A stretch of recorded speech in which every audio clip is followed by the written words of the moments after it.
السلام علیکم ناظرین، یہ سیکنڈ ایپیسوڈ ہے ہمایوں مغل صاحب کے ساتھ۔ ہمایوں صاحب، یہاں سے جو اصل سوال میں کرنا چاہ رہا ہوں وہ یہ کہ ہیومن سفرنگ کے حوالے سے بہت اچھا ایک آئیڈیا ہے جاپنیز کا کہ دنیا کے اندر جو ہیومن سفرنگ کشمیر میں ہو رہی ہے، اور انڈیا اور اپنا جاپان بہت ایک دوسرے کے قریب بھی ہیں، تو آپ کو لگتا ہے جب ڈپلومیسی کے اندر ایک اولڈر سویلائزیشن جس کی 2000 پرانی تاریخ ہے، تو انڈینز کو کہتے ہوں گے کہ یار یہ آپ بند کریں جو ہیومن سفرنگ ہو رہی ہے، آپ جو مائنورٹیز کے حوالے سے کر رہے ہیں، کشمیر کے حوالے سے کر رہے ہیں، تو کبھی جاپنیز ڈپلومیسی کے اندر انڈین سے انٹریکٹ کرتے ہوئے وہ یہ باور کرواتے ہیں کہ آپ اسے مہربانی کر کے پیسفل بنائیں؟ سر یہ میں بتاؤں، یہ بہت پرانی بات ہے۔ 1985 میں جب بینظیر بھٹو صاحب آئی تھی جاپان میں،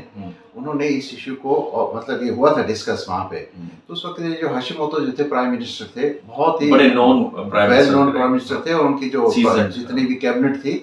بہت سارے دوست تھے میرے جو ان کے فارن منسٹر اور جتنے ان کے ساتھ میرا انٹریکشن ہوتا تھا، تو اس وقت کہنے لگے کہ دیکھیں بیوی آئی ہے یہاں پہ، بتائیں ہم پاکستان کے لیے کیا کر سکتے ہیں۔ تو ان کا ایشو تھا، کہنے لگے ہم آپ کی پاکستان کے اور انڈیا کی جو کشمیر کا مسئلہ ہے، ثالثی کے لیے ہم حاضر ہیں، بتائیں ہم کرتے ہیں انتظار۔ اچھا، انہوں نے آفر دی سر۔ تو اس وقت جتنے بھی آپ دیکھیں، بیوی جب ان کے ساتھ 8-10 منسٹر لے کے گئی تھی ساتھ اپنے وہاں جاپان، ان کے ساتھ بات چیت ہوئی۔ جب یہاں پہ آئے پھر میں نے ان سے بات کی، میں نے کہا وہ پروسیس چلنا چاہیے تھا آگے، وہ کیا ہوا؟ وہ کہنے لگے مغل صاحب دیکھیں وہ ان کی بڑی اچھی بات ہے، ہم تو مانتے ہیں کہ آئیں وہ ثالثی کرائیں، لیکن ادھر والے نہیں مانتے۔ ادھر والے میں وہ کہتے ہیں انڈیا والے کو مناؤ آپ پہلے، ہم تو ریڈی ہیں یہاں پہ بیٹھنے کے لیے۔ تو وہ پھر وہ ادھر والے نہیں مانے سر۔ تو یہ اگر بیٹھ جاتے نا اس وقت، میں نے 95 میں یہ کشمیر کا مسئلہ حل ہو جانا تھا سر، لیکن اسٹیپ بائی اسٹیپ یہ ڈپلومیسی کے اندر پرابلم یہ ہے کہ ہم لوگ ٹیبل پہ نہیں آتے نا۔ کوئی بندہ ثالثی کرانا بھی چاہتا ہے تو آپ ایک سائڈ مانتی ہے، دوسری نہیں مانتی۔ تو یہ بڑا ضروری ہے کہ اسی طریقے سے میں چلو ابھی یوکرائن کی وار ہو رہی ہے، اس کے اندر بھی جاپان کہتے ہیں میں ثالثی کرانے کے لیے تیار ہوں رشیا اور اوکرائن کے ساتھ۔ وہ آیا ہے، وہ اوکرائن کا پریزیڈنٹ آیا اس کی G7 سمٹ میں، لیکن وہ ادھر نہیں مانے گا، پیوٹن نہیں مانے گا۔ اسی طریقے سے ابھی وہ کام ابھی ختم نہیں ہوتا، ابھی یہ غازہ کا سسٹم شروع ہو گیا، فلسطین ہو گیا۔ تو جاپان ہمیشہ یہ چاہے گا کہ وہ ثالثی کا کردار ادا کرے، کیونکہ اس کی اپنی کوئی آرمی نہیں ہے، they have not armed country. اور پیس کے اوپر میرا خیال ہے ہیروشیما ناگاساکی پر جتنا ظلم انہوں نے برداشت کیا ہے، اب ان کو سمجھ آئے گی کہ ہم نے یہ جو ہے نا جنگ نہیں کرنی، امن قائم کرنا ہے۔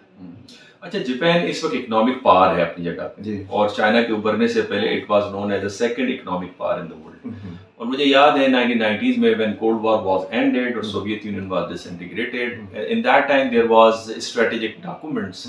اور پالیسی ڈسکشنز ہوتی تھی امریکہ میں کہ جاپان میں بھی پاسبل فیوچر اینیمی ہو جس کو امریکہ کو کنٹین کرنا پڑے، بیکاز اکنامکلی جس طرح ابھر رہے ہیں، آٹو موبائل کے اندر،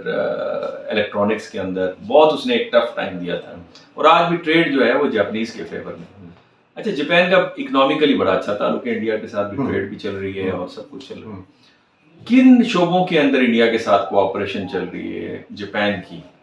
اور پاکستان کے پراسپیکٹس کیا ہیں؟ سر سب سے زیادہ میں خیال اکنامکس میں جتنی امپورٹ انڈیا سے ہو رہی ہے، میں خیال پاکستان سے امپورٹ نہیں ہو رہی، کیونکہ میں دیکھا سارے انڈین وہاں بیٹھے ہیں۔ مثلاً انڈیا کی کیا چیزیں امپورٹ کر رہے ہیں؟ آئی ٹی امپورٹ ہو رہی ہے، ان کی جو مطلب یہ کیا کہتے ہیں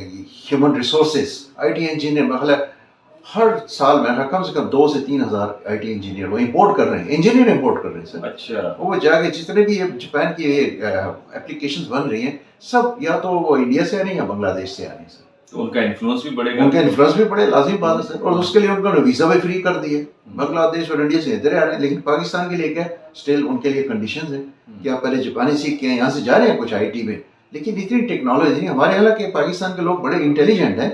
تو ہمارے وہاں ویسے صاحب کوشش کر رہے ہیں ابھی لے کے جا رہے ہیں وہ، لیکن وہی 300-400 لوگ جا رہے ہیں، لیکن وہاں 1000 کے حساب سے ابھی سے نہیں، 10 سال 20 سال پہلے سے جا رہے ہیں سر۔ اور جہاں جتنے بھی آکوپائڈ کیا بزنس انہوں نے انڈین نے آکوپائڈ کیا سر۔ آپ فوڈ بزنس دیکھ لیں، آپ کو انڈین ریسٹورینٹ اتنے ملیں گے، پاکستانی تو ابھی کچھ مشہور ہونے شروع ہوئے ہیں، سارے چھا گئے سر۔ تو ان کی اکنامک کے اندر جتنا بھی ہے امپورٹ ایکسپورٹ، اور دوسرے کہ وہ انڈیا جو رسپیکٹ کرتا ہے، انڈیا کو جو جاپان رسپیکٹ کرتا ہے وہ بدھزم کی وجہ سے، وہ کہتے ہیں یار ہمارا مہاتما بدھ ادھر کا پیدا ہوا ہے، بدھزم کی وجہ سے، ہندوازم کی وجہ سے نہیں۔ وہ تو اصل میں شروعات ٹیکسلا